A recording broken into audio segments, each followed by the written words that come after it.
is simple. Sometimes it would be very painful and very hurtful to us to tell. We've tried.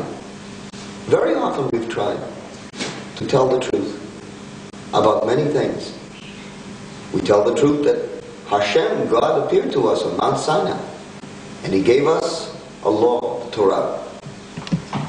And we were so zealous over how to keep that law, over how to keep the specific points of that Torah, that law, that we came to God at different times and we said to Him, tell me, how can we specifically and correctly keep, let's say, the law of Shabbat? And God would answer us through Moses, through Moshe, Rabbeinu, Moshe, our teacher.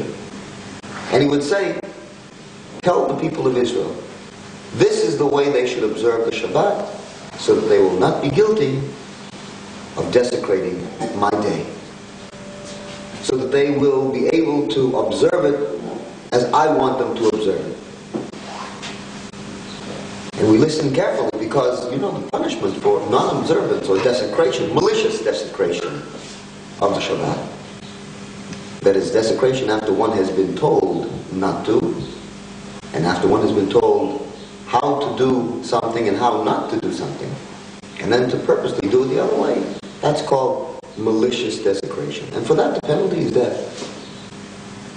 You know, we have many, many sins. Even a murderer, someone who commits, let's say, first-degree manslaughter, what we would call negligent homicide. Person uses something he knows is dangerous, an instrument he knows is dangerous, and as a result of using it, maybe an axe with a loose head from the handle, it flies off and it strikes a fellow worker in the head and kills him. Even a worker, even a man like that, who is guilty of negligent homicide, can still flee to a city of refuge and find refuge from the hand of the avenger. Yet one who breaks the Shabbat is condemned to die.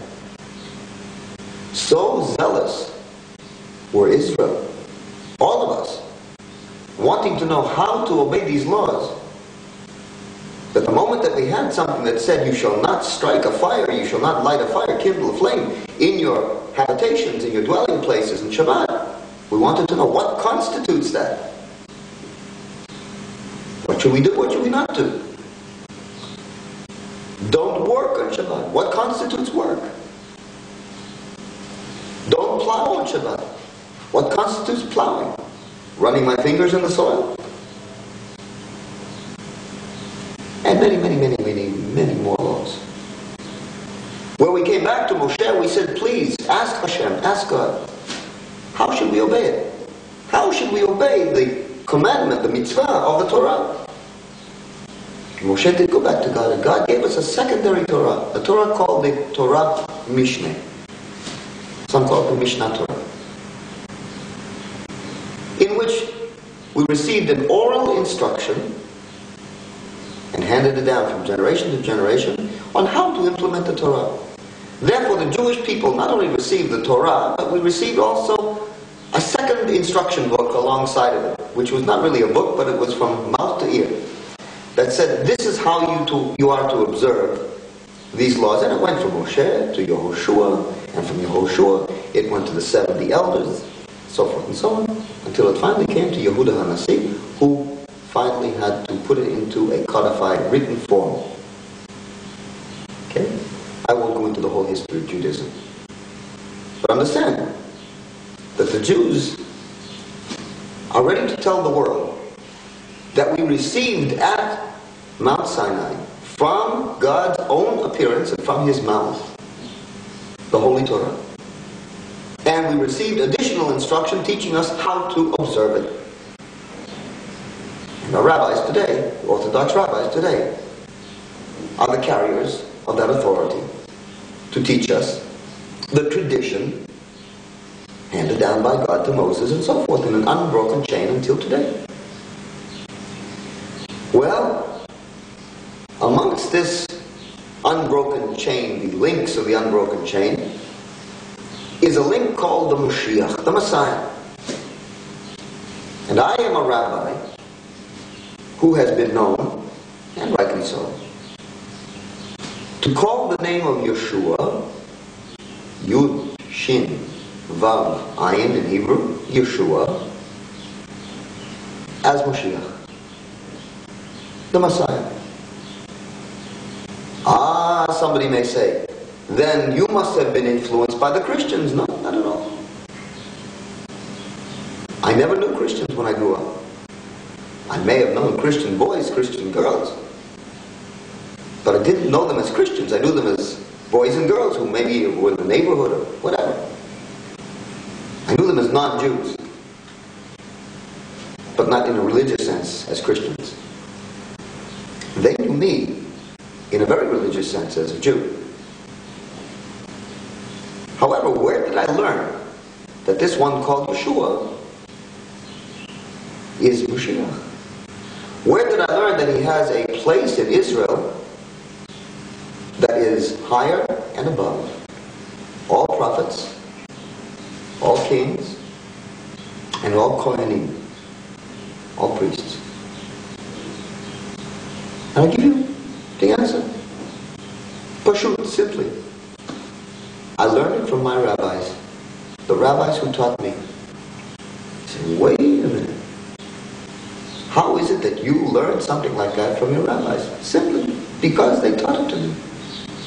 Well, now you can ask me the question, and I hear it coming from the airwaves. If you truly believe in this one Yeshua, isn't he the same one that we Christians call Jesus? And shouldn't you then be a Christian? It's a good question. And I have for you a straightforward answer. You may not like it, but I have an answer. We Jews are never short of answers. I can tell you the truth though, we usually have more questions than answers. The balance sheet is a little tilted in favor of questions over answers. And I'll probably leave you with more questions than answers. But let's go into the answer column. Yes, I learned from my rabbis. And no, I'm not a Christian. And why?